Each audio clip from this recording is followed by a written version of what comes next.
Salam sejahtera, terima kasih kerana bersama dengan saya di Nazilin Unity Channel. Sekali lagi, Anwar Ibrahim ajar Muhyiddin kau-kau. Muhyiddin Yassin cuba nak jadi hero, akhirnya ini balasan daripada Anwar Ibrahim. Wah, ini memang panas luar biasa. Sebelum kita teruskan ulasan kali ini, jangan lupa tinggalkan komen Anda, tekan butang subscribe, dan bagi mereka yang ada masalah kencing manis, gout, dan tinggi darah, ada produk yang saya perkenalkan kepada Anda. Dalam video ini cepat tekan, harganya sekarang murah dan sudah terbukti boleh membantu menyembuhkan ramai orang. Sudah ramai yang membelinya dengan harga yang murah, terhad dan memberikan kesembuhan. Sediakan payung sebelum hujan menjelang Syawal ini supaya Anda bebas bergerak ketika hari raya nanti. Jangan pula tiba-tiba kena gout baru tercari-cari ubatnya. Jadi cepat beli sebelum habis stok. Saya kongsikan kepada Anda produk-produk yang luar biasa hebat ini dan harganya pula murah. Okey, baik, kita teruskan ulasan kali ini. Anwar templak Muhyiddin nak jadi hero jalanan, belajar dulu. Ini betul-betul Anwar Ibrahim suruh Muhyiddin belajar dulu. Perdana Menteri Datuk Seri Anwar Ibrahim berkata, ruang untuk perbincangan antara kerajaan dan pembangkang mengenai isu peruntukan kepada ahli parlimen pembangkang sentiasa terbuka. Beliau yang juga Menteri Keuangan berkata, sebarang isu berbangkit turut boleh diutarakan menerusi mesyuarat dan draft memorandum persefahaman MOU, peruntukan pembangkang juga boleh dipindah jika perlu. Dulu kalau masih ingat ketika Perikatan Nasional berkuasa bersama dengan Barisan Nasional dipimpin oleh Perdana Menteri Ismail Sabri Yaakob, Anwar Ibrahim telah tunduk. Beliau sanggup menandatangani MOU untuk memastikan kawasan yang mereka pegang dapat peruntukan parlimen.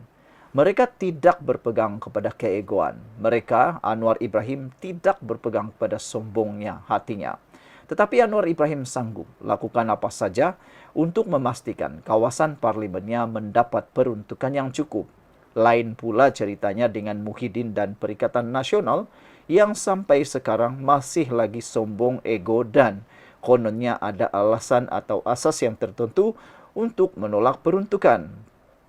Adakah kawasan yang mereka wakili itu berpuas hati? Nak tanyalah kepada semua pengundi yang menyokong Perikatan Nasional itu.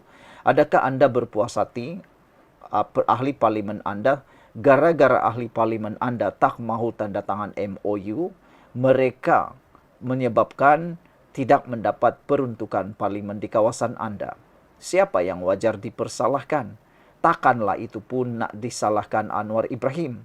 Walhal Anwar Ibrahim sudah menunjukkan teladannya ketika Pakatan Harapan menjadi pembangkang. Kenapa Perikatan Nasional pula tak mahu melakukannya?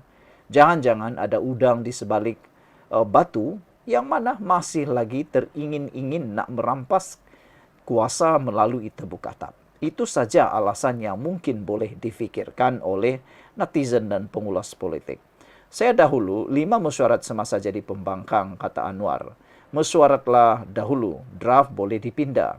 Ini hendak bising di luar sebab apa? Nak jadi hero jalanan, belajar dulu, kata Anwar Ibrahim kepada pemberita menghadiri majlis sambutan hari hasil ke-29 di Menara LHDN Cyberjaya hari ini.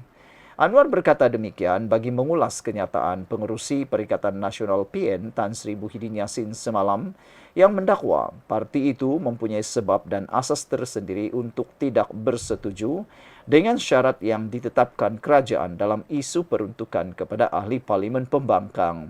Muhyiddin mendakwa syarat yang ditetapkan dalam MOU berkenaan adalah luar biasa dan ketat, seolah-olah terpaksa menyerahkan segala-galanya kepada kerajaan. Sebenarnya pada pendapat para penganalisis politik, syarat yang ditetapkan dalam MOU itu adalah relevan, adalah logik akal, tidaklah terlalu ketat, tetapi mereka hanya takut kehilangan kuasa dan tidak mampu lagi bermain dengan pelbagai isu yang tidak sepatutnya digunakan. Pada 22 Februari lepas, Anwar turut mengulangi nasihatnya kepada ahli parlimen pembangkang supaya berbincang dengan timbalan Perdana Menteri Datuk Seri Fadillah Yusof berhubung peruntukan itu. Anwar berkata perbincangan sedemikian bukanlah perkara baharu. Malah beliau sendiri semasa pembangkang Pakatan Harapan menjadi pembangkang pernah berbincang dengan Perdana Menteri ke-9 Datuk Seri Ismail Sabri Yaakob. Sementara itu Anwar berkata, pembangkang sengaja memainkan isu berkenan untuk menarik perhatian umum sehingga ada yang mengatakan mereka mengalami beban keuangan dan perlu berhutang.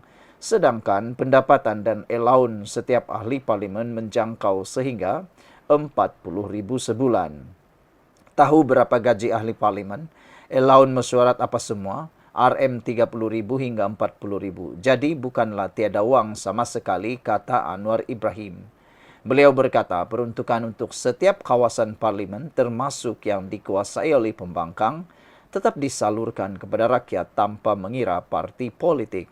Contohnya, katalah, kalau satu kawasan parlimen umpamanya Tambun, katakanlah dengan pembangkang. Projek jalan, cuma projek itu jalan terus kepada rakyat atau melalui cadangan ahli parlimen. Itu bezanya. Jadi, untuk menyatakan rakyat terbeban itu tidak benar, kata Anwar Ibrahim.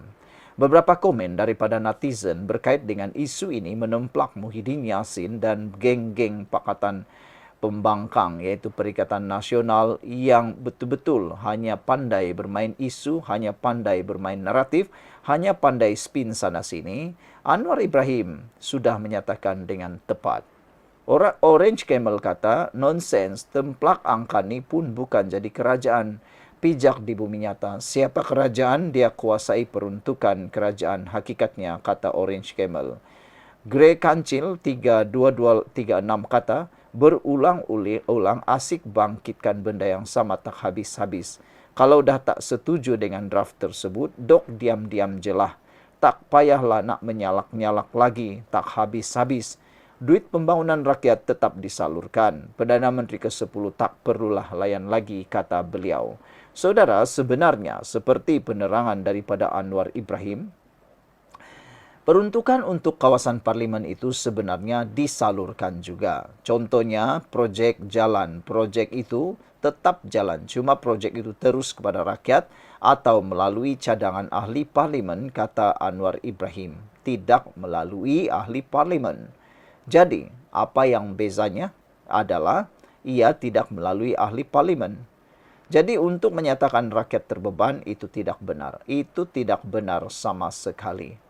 Yang menarik lagi apabila Anwar Ibrahim menyatakan bahawa adalah bohong mengatakan bahawa ahli-ahli parlimen terpaksa menanggung beban keuangan dan perlu pula berhutang, sedangkan gaji mereka menurut Anwar Ibrahim, pendapatan dan allowance setiap ahli parlimen boleh menjangkau 40,000 sebulan.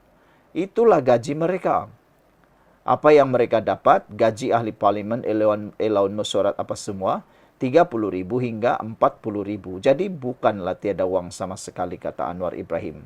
Jadi itulah Anwar Ibrahim telah pun menemplak dan mengajar Muhyiddin Yassin supaya belajar dulu. Sekian untuk kali ini. Jangan lupa tinggalkan komen Anda. Bye-bye.